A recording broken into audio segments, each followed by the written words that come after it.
comment on peut développer les liens. Comment on peut, par le mot lien ici, j'aimerais entendre la force de cette relation-là, ce qu'on appelle ces liens, les liens de famille. Lisons ensemble Marc chapitre 3, à partir du verset 25. Si les membres d'une même famille sont divisés entre eux et se battent les uns contre les autres, cette famille ne pourra pas subsister.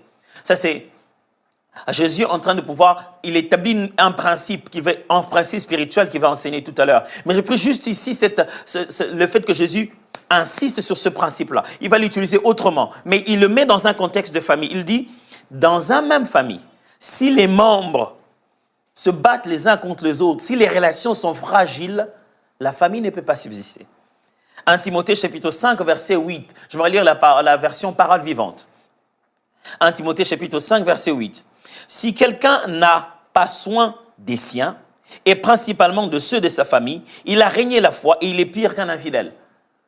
Paul est en train de parler à Timothée, dit si quelqu'un, qui est dans le Seigneur, ne prend pas soin de sa propre famille, il est comme un non-chrétien, il est comme quelqu'un qui ne connaît même pas le Seigneur. Avoir des relations de famille, entretenir les liens familiaux, c'est quelque chose de très, très important pour un chrétien. Et Jésus insiste que lorsque dans la famille, les liens on commence à se battre, la famille ne va pas subsister. C'est donc important qu'on étudie ensemble pour une famille dans laquelle Christ est roi. Quand Christ est dans une famille, cette famille doit développer les liens de famille intentionnellement, doit développer des relations intentionnelles. Il ne suffit pas de les mettre ensemble. Il y a un vieux adage chinois qui dit ceci. Les deux plus grands ennemis du monde deviennent des amis lorsqu'ils sont dans une barque en pleine mer sous une tempête. Vous voyez ça? C'est-à-dire, ce n'est pas parce qu'ils sont des amis, c'est parce qu'ils sont dans une barque et la tempête est en train de frapper, ils sont seuls. Alors, ils commencent à travailler chacun dans son coin juste pour sauver la barque, pour qu'ils arrivent à destination et continuer leur inimitié. Ce n'est pas parce qu'on est ensemble que ça veut dire qu'on s'aime. Ce n'est pas parce qu'on vit au même endroit, qu'on porte le même nom, qu'on a le même sang, qu'il y a vraiment des liens. Les liens doivent se développer intentionnellement. Il n'en va pas de soi, il faut être intentionnel, il faut travailler pour ça. Alors, pasteur, tu dis oui, qu'est-ce qu'il faut faire alors? Je vais proposer un certain nombre de choses à faire. Je n'ai pas dit que la liste est exhaustive, je n'ai pas dit que tout le monde aborderait le sujet de la même manière. Je suis peut-être limité par mon expérience, mais je préfère faire confiance à la parole de Dieu, de ce que j'ai pu étudier, surtout de ce que Dieu voudrait que nous puissions savoir pendant cette saison. Demain, je reviendrai sur ces sujets, peut-être que je ne parlerai pas de ces points-ci. Mais parlons de ces points-ci, je prie Dieu que ça a un sens pour votre famille aussi. Alors, premier point, que faire? Comment développer les liens de famille? Qu'est-ce qu'on doit faire? Première chose, avoir des coutumes familiaux. Avoir des coutumes familiaux. Si vous n'êtes pas très habitué au mot coutume, alors dites avoir des habitudes de famille. Si les habitudes vous dérangent, dites avoir des repères, des choses qui reviennent chaque fois comme ça dans une famille. Si on veut développer des véritables liens de famille, on a besoin d'avoir des coutumes, des repères, des choses que notre famille fait souvent. C'est parce que les coutumes sont comme des moments de rencontre, de lieux de repère, des instants de souvenir. Je vais en parler encore. Lisons Exode chapitre 12, verset 3. Parlez à toute l'assemblée d'Israël et dites, le 10e jour de ce mois, on prendra un agneau pour chaque famille, un agneau pour chaque maison. Ça, c'est le jour où Dieu est en train d'instituer la Pâque. Et regardez bien, il a dit ce jour-là, il installe ça comme une forme de coutume, ça commence ce jour-là dans la famille, que chaque famille prenne. Exode maintenant chapitre 12, verset 24. Vous observerez cela comme une loi pour vous et pour vos enfants à perpétuité. Dieu établit cela comme une loi pour eux et pour leurs enfants et pour toujours. Lisons Luc chapitre 22, verset 19 à 21. Ensuite, il prit du pain.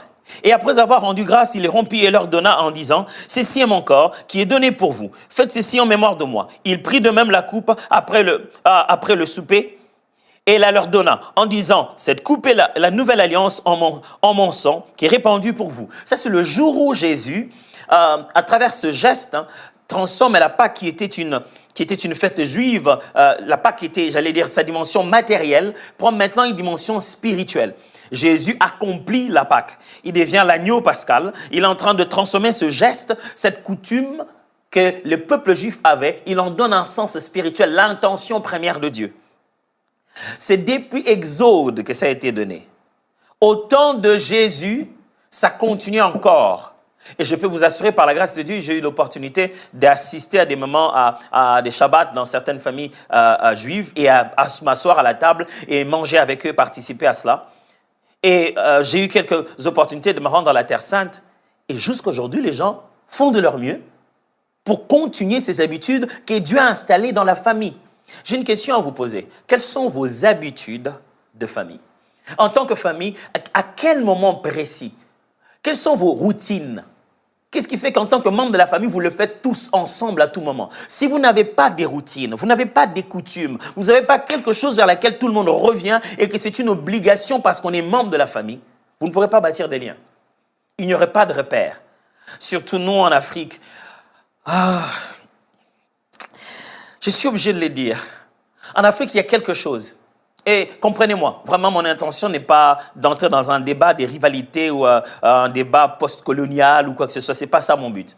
Mon but est simplement de constater qu'il est bel et bien vrai, et on ne devrait pas le nier, que lorsque la colonisation est passée, elle est venue quand même briser certaines choses de nos habitudes. Elle a troublé notre identité. On nous a fait croire à un moment qu'on ne devait pas être ce que nous étions, et parce qu'en étant ce que nous étions indigènes, et que la meilleure façon d'être, c'était être comme les autres. Et être nous n'avait plus de sens. Ce qui fait que tout le jour, on se bat à être ce qu'on n'est pas. Et chaque fois sur la liste, on sera les deuxièmes, les troisièmes, et jamais on deviendra parfaitement cela, parce que ce n'est pas nous. Rentrons un peu dans ce que nous, je parle d'Africains, je parle de nous, et en particulier ici les Congolais. Si nous rentrons un peu dans nos habitudes, dans nos coutumes, avant que la télé n'arrive, avant qu'on ait la radio qui rassemble, on se rassemblait autour du feu. On ne voyait rien. Ce qu'on allait nous raconter permettait à chacun de s'imaginer. Les enfants, on était pourtant intelligents. Il n'y avait pas de télé, mais on construisait. Sur quel papier avons-nous dessiné nos cases avant de les faire en tant que plan, en disant voici le plan topographique de la case que je vais... Je pense qu'on a eu des habitudes, et une famille n'est pas censée abandonner ses habitudes pour embrasser ceux qui regardent à la télé. Non, vous devez établir des habitudes, et la meilleure source des habitudes, c'est la parole de Dieu. Prenez des habitudes saines, des coutumes saines que vous établissez dans la maison. Et ça, c'est le rôle du parent. C'est le rôle du père dans la maison. C'est le rôle du parent. C'est le rôle de celui qui aide les autres dans l'éducation à se dire, OK, voilà, ça, on doit faire ça tout le temps pour bâtir une famille. Avoir des coutumes veut dire juste des repères et des souvenirs. Chaque matin, ou chaque jeudi à telle heure, c'est notre jour de prière, ou chaque Noël, on se rencontre en famille pour manger ensemble. Ayez des repères comme ça. Et ça crée des souvenirs. Et quand vous créez des souvenirs, c'est déjà un bon point de départ. Et c'est aussi le fait que quand on a des coutumes, ça nous permet de créer ce qu'on appelle des émotions collectives. C'est-à-dire, à un moment donné, on peut dire « Ah, vous vous souvenez, quand on était parti, je me rappelle chaque fois qu'on faisait notre moment des moments d'échange, des temps de vérité. » À la famille, on dit « OK, petit moment de vérité, que chacun parle un peu. » Chaque soir, ça fait des souvenirs collectifs. Quand vous rencontrez, vous parlez de ça. Tout le monde se souvient, dit « Ah oui, il y a un sentiment collectif. » Et ça bâtit la famille. Et enfin, avoir des coutumes veut dire juste créer de l'identité familiale. De l'identité familiale. Même quand on ne le dit pas, même quand on n'a pas été intentionnel, chaque famille a ses coutumes. Mais le problème qui est celui-ci. Si vous voulez établir une culture, il est bon pour vous de savoir que la culture est faite de ce qu'on enseigne et de ce qu'on tolère. Ce qui se passe chez vous, ce n'est pas seulement ce que vous dites, mais c'est aussi ce qui se fait et que vous ne dites rien de ça. Et trop souvent, ce pourquoi vous ne dites rien s'installe plus rapidement que ce que vous vous battez à enseigner, à dire et à ne pas dire. Alors, si vous voulez créer des liens de famille, ne dites pas seulement ce qui doit être fait, surveillez les choses qui se font et qui se tolèrent. Ne tolérez pas n'importe quoi. Laissez un cadre pour ce que vous voulez avoir dans la famille. Et vous allez dans chaque famille, vous trouverez des coutumes. Il y a des familles qui ont coutume de colportage. Le soir, quand ils viennent, ils vont s'asseoir. Comment, dis-moi, c'était comment? Et tu l'as vu aujourd'hui? Maman. Pourquoi vous pouvez tolérer que vos enfants se mettent ensemble chaque soir pour parler des gens que vous ne connaissez pas? Et vous êtes dans la pièce à côté. Sortez quand même et dites-leur, franchement, vous parlez de qui comme ça? Pourquoi vous pouvez avoir l'habitude de citer les noms des gens et de les vilipender à leur absence comme ça? Et je n'ai jamais entendu parler un jour, mais dites non, on est allé les voir pour les aider. Non. Et parce que vous n'avez rien dit, vous venez de tolérer les coutumes du colportage, des insultes des autres personnes à leur absence. Vous êtes en train de créer quelque chose dans la famille. Réveillez-vous, papa. Vous ne pouvez pas autoriser de telles choses. Réveillez-vous, maman. Vous êtes en train de laisser s'installer des coutumes qui vous coûteront très, très cher. Ça, c'était la première des choses. La deuxième des choses, souvenez-vous, nous sommes en train d'apprendre ensemble comment bâtir des liens familiaux. On a parlé premièrement de développer des coutumes. Deuxièmement, apprendre le dialogue efficace. Qu'est-ce que j'aimerais dire par apprendre le dialogue efficace? Souvenez-vous, ce n'est pas juste le dialogue, c'est apprendre ce dialogue-là. Mais quel genre de dialogue? Le dialogue efficace. Lorsqu'on veut bâtir des liens de famille, lorsqu'on veut devenir une véritable famille chrétienne, on doit apprendre à dialoguer et efficacement. Genèse chapitre 21, versets 10 à 13. Et elle dit à Abraham, chasse cette servante et son fils, car le fils de cette servante n'héritera pas avec mon fils, avec Isaac. Cette parole de plus fort aux yeux d'Abraham à cause de son fils. Mais Dieu dit à Abraham que cela ne déplaise pas à tes yeux à cause de l'enfant et de la servante. Accorde à Sarah tout ce qu'elle te demande, car c'est Isaac que sortira une postérité qui te sera propre. Je ferai aussi une nation du fils de ta servante, car il est ta postérité. Ça, c'est un dialogue d'un couple. Le couple papa Abraham et maman Sarah. Ils ont eu un autre dialogue avant, où ils ont décidé, si je vais dire, l'homme a permis la décision de la femme d'être exécutée, selon quoi il devait prendre sa servante pour femme et avoir un enfant qui appartiendrait aussi à Sarah. Et Sarah se rend compte que finalement le Seigneur lui permet à elle aussi d'avoir un enfant et s'est dit non, maintenant il n'y a plus assez d'espace ici pour nous deux. Qu'est-ce qu'elle fait? Elle appelle encore son mari, un autre dialogue. Je pense que je changeais d'avis, l'enfant doit partir, je ne vais pas le voir ici. Abraham s'est dit, c'est pas vrai? C'est quoi cette affaire? Tu étais d'accord et puis d'un bout à l'autre, après quelques temps, tu n'es plus d'accord, qu'est-ce qu'il y a? Et Dieu intervient. Il dit, Abraham, fais ce que Sarah dit. J'ai écouté le dialogue, je pense que ce que Sarah a dit, c'est ce qui doit être fait. Incroyable. Dieu, pourquoi je dois faire ce que Sarah a dit? Simple. Parce que quand vous dialoguez, moi l'Éternel, je vous écoute. Vous voyez? Dieu a pris place dans ce dialogue. Vous savez, si vous voulez bâtir des véritables liens, si vous voulez que la famille évolue, vous devez apprendre à parler.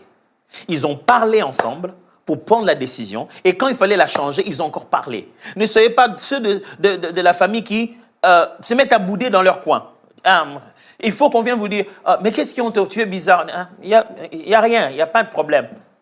Mais après, quand quelque chose arrive, c'est toi le premier à dire, je vous avais dit, moi je ne voulais pas de ça. Tu n'avais rien dit. Tu avais juste fait la tête. Tu n'avais rien dit. Tu ne venais plus seulement. On devait comprendre quoi? Depuis un moment à la prière, tu ne parles pas. Quand on prie, tu dors. On a dit Amen, tu es déjà le premier à aller dans la chambre. Qu'est-ce qu'on est censé comprendre? Si vous voulez vous faire comprendre et bâtir des liens de famille, il faut apprendre à dialoguer efficacement. Pas tonner sur l'autre. Dialoguer efficacement. Pasteur, tu veux dire quoi par là? Simplement, dialoguer efficacement veut dire écouter et parler le langage de l'autre. Quand nous parlons, frères et sœurs, nous avons des langages. Nous avons une façon de parler. Certains ont tendance à être très visuels et très imaginatifs. Dans tout ce qu'ils disent, ce sont des images dans leur tête. D'autres ont tendance à être très verbal, très argumentaire, très logique dans leur façon de parler. Le mal, c'est qu'on a tous tendance à vouloir que ceux à qui l'on parlent parlent aussi comme nous parlons. Malheureusement. Celui qui parle en termes d'image veut qu'on lui parle aussi en image. Celui qui parle en argument, qui veut faire une logique, voudrait qu'il y ait une logique aussi quand on lui parle. C'est faux. Chacun d'entre nous utilise son langage pour communiquer. Si on doit vivre avec le dialogue efficace, on doit apprendre à comprendre le langage de l'autre. Et être capable, au moment où on lui parle, de s'adapter aussi dans son langage. Et on doit apprendre aussi à comprendre le langage de celui qui nous parle. De sorte que quand il essaie de nous atteindre, on comprenne ce qu'il veut faire. Écouter emphatiquement et parler en tenant compte du langage de l'autre. Écouter emphatiquement veut simplement dire que quand tu écoutes l'autre parler, tu te mets à sa place. Frère, on ne peut pas développer des liens de famille si on ne sait pas se mettre à la place des autres. Regardez dans la famille. Ah, elle est toujours comme ça. Ce sont des larmes de crocodile. Elle fait ça à tout moment. Mets-toi à sa place. Et sois celui de qui on est en train de dire ça pendant que tu es en train de souffrir. Tu te sentirais comment? On ne peut pas être une famille si on ne sait pas se mettre à la place de l'autre. Quand je parle de dialogue efficace, je parle aussi d'abandonner d'avoir raison. Si on veut vivre bien dans une famille, dans un dialogue efficace, chacun doit se dire, ah ok, je ne dois plus chercher à avoir raison. Vous savez ce qui fait perdre du temps dans un dialogue ou ce qui fait perdre du temps dans une famille, dans les relations familiales, dans un couple? Qui a raison? Ouf! Je dois vous dire que c'est vraiment difficile. Au début de mon mariage, je sais que ça ne vous est jamais arrivé. Vous êtes des enfants de Dieu qui vivez votre mariage parfait. Malheureusement, moi, en tant qu'homme de Dieu, pasteur, moi, ça m'est arrivé. Bon, pardonnez-moi. Peut-être vous, ça vous arrive jamais, mais moi, malheureusement, ça m'est arrivé. Ça m'est arrivé quelquefois de passer 1 jour, 2 jours, 1 semaine en train de dormir, soit sur un autre lit, soit sur un autre salon, parce que je suis énervé. Parce que ma femme et moi, on ne s'était pas entendus. Au début de notre mariage, ça nous est arrivé comme ça. 1 année, 2 ans après le mariage, des crises comme ça. Non, c'est pas vrai. Elle ne pouvait pas dire ça. Elle ne comprend pas ma douleur. Et je reste dans mon coin, je fais ma scène. J'entre dans mon dadaïsme et je me dis, voilà, elle aurait dû faire ceci, elle aurait dû faire cela. J'écris un script qu'elle n'a pas pu respecter. Parce que ce que je veux, c'est que si on doit ranger cette affaire, je dois avoir raison. On doit me présenter des excuses, je dois me sentir victimisé. Frère, si on veut bâtir des relations de famille, chacun doit décider d'abandonner ce droit précieux qui consiste à avoir raison. Je ne peux pas avoir raison. Je ne dois plus avoir raison. On doit seulement arranger l'affaire. Personne ne doit sortir de là en disant « ouais ». On doit sortir de la main en disant « on est une famille ». C'est comme ça qu'on a gagné. Quand on est dans une équipe, on ne gagne pas seul. C'est toute l'équipe qui doit gagner.